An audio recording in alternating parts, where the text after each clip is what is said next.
トランプ関税についてイカワ氏はロシア、キューバ、北朝鮮、ベラルーシが関税ゼロの件をそもそも貿易をしていないのだからゼロではなく最大限の関税だと一言でまとめてくださいました。今日もよろしくお願いします。ということでですね、質問がありました。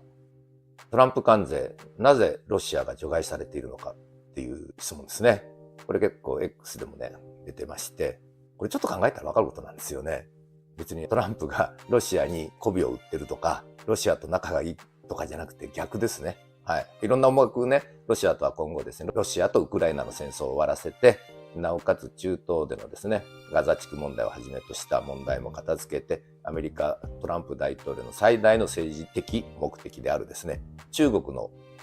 封じ込め、あるいはその先にはですね、中国共産党の崩壊まで見据えているんではないかと思いますけれども、対中国に兵力だとか予算、資金をですね、投入するためにロシア・ウクライナ戦争を終わらせたいと、そのためにはロシアとの関係をですね、悪くないものにしておこうということはあるのは間違いないんですけれども、今回の関税をかけなかったっていうのはね、当たり前なんですよ。これね、ロシアだけじゃなくって関税をかけなかった国、ロシア、北朝鮮、ベラルーシ、キューバ。これね、私 X で見たらね、あの人がね、すんごくね、バカな、言ったら申し訳ないけどね、ポスト上げてたんで、私それに頭かぶせたんですけど、トランプ政権下で関税が除外された国には、以下の国が含まれています。ロシア、北朝鮮、ベラルーシ、キューバです。なぜか、中国制裁に協力するということです。逆です。今のこの4カ国は、今アメリカが経済制裁を課しているからです。アメリカが何も輸入してないからです。以上。って言ったら、ちょっと尺が足りないんで、はい。そういうことですね。経済制裁しているわけですが、アメリカはその国と貿易取引していないので、そもそもがですね、言ってみたら、無限大の関税を課しているということと一緒なわけです。はい。中国制裁に協力しろとかいうことではないんですよね。なんでこの4つの国を目にしてですね、なぜそこに思いが及ばないのか、そしてその泳いも及ばない人間が偉そうにですね、中国制裁に協力するということですとかですね、時々 X がですね、こういうなんとか発見機になるんですけれども、面白かったんで私はこれに返しました。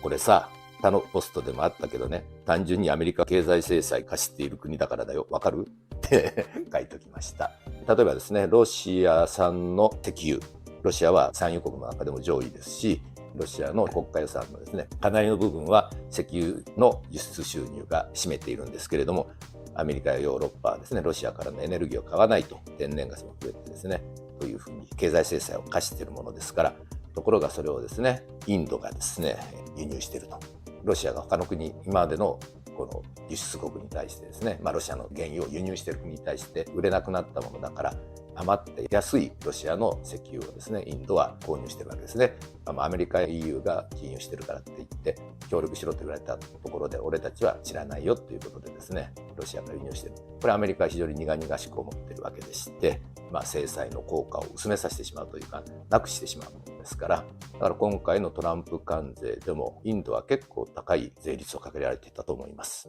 インドへのですね、トランプ関税の税率は 27% だそうです。日本が 24%、韓国が 25% ということですね。このあたり別の動画でも私言いましたけれども、トランプはかなり絶妙なですね、鉛筆なめなんで、建前上はですね、相手の国の税率を観覧してといっても、いろんなものに対する関税もありますし、非関税障壁もあるので、防衛面、安全保障面、あるいは同盟国としての立場、いろいろ鑑みてですね、決めていったんだろうと思うんですけれども、EU が 20%、日本が 24%、韓国が 25%、イギリスやブラジル、チリが 10% っていう中でですね、インドが 27% というのは友好国としては比較的高い方なので、そういったですね、この 1% の差にですね、思いを込めたトランプの気持ちをですね、どうインドが受け止めていくかと、こういうことだと思います。非常に苦々しく思ってはいるんだろうけれどもですね、トランプから見てですね、その制裁の抜け道になっているインドに対して、でも安倍総理が提唱してトランプがそれに賛同しですね、日米の基本戦略となっている自由で開かれたインド太平洋という中のですね、キーとなる国の一つが大国のインドですので、無限にはできない。特に対中国路線のインドにはですね、インドは非常にですね、したたかですから、西側諸国、アメリカやヨーロッパべったりではないけれども、片方で中国に対してはですね、国境紛争も抱えていて、お互いに非常に良い関係ではないわけです。むしろ非常に関係は悪いという中でですね、インドってのは非常に絶妙な立ち位置を取ろうと常にしている第三勢力としてですね、ということなので、いいところで利用しようとしてるわけですね。はい。ロシアの安い原油は購入するけれども、アメリカや EU とですね、決定的に決裂するようなことはしないということですね。それに対してトランプ政権もですね、自由で開かれたインド太平洋という戦略の中でですね、日本には24だけど、インドは 2% 高い 26% と、そのあたりですね、私はトランプの堅実な目の絶妙さを感じています。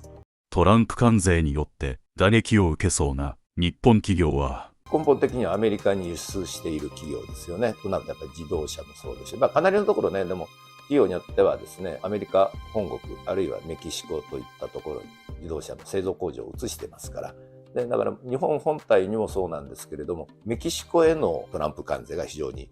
日本の自動車メーカーからするとですね、気になるところであったわけですけれど、日本の例えば日産なんかがそうじゃないかな、主なところではメキシコに自動車の製造工場を作ってそこからアメリカに輸出しているんですけれども、この今回のトランプ関税とは違ってですね、合成麻薬のフェンタニルをメキシコからアメリカに流入させているということに対して 25% の一律関税を課しているんですけれども、この問題を解決したら今回の相互関税としては 12% を課すとなってますから、ただしそれはですね、アメリカ、カナダ、メキシコの間でのですね、貿易協定があるんですけれども、それに適合しているアメリカへの輸出品については 12% で収めといてやると